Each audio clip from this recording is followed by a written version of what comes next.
Тамақ ішу, ұйықтау, қадырау, бір орында тапжылмай жұмыс істеу, барлығы да күнделікті процесс. Ал сіздің көтеріңкі көңіл күйіңіз бен мұғалма жігеріңіздің кепілі спорт. Спорт.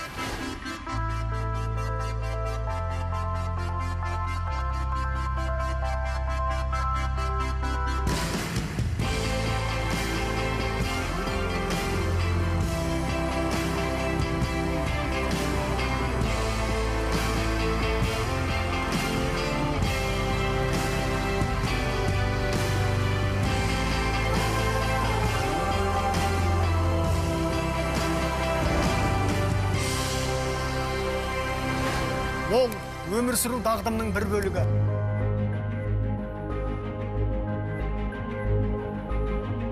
Ол жас әрі күшті көрінуімнің құпиясы.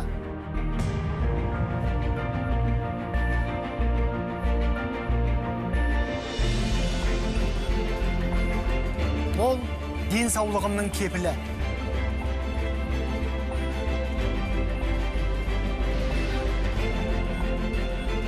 Өзіңізге көңіл бөліңіз, шынығып, шымыр болыңыз.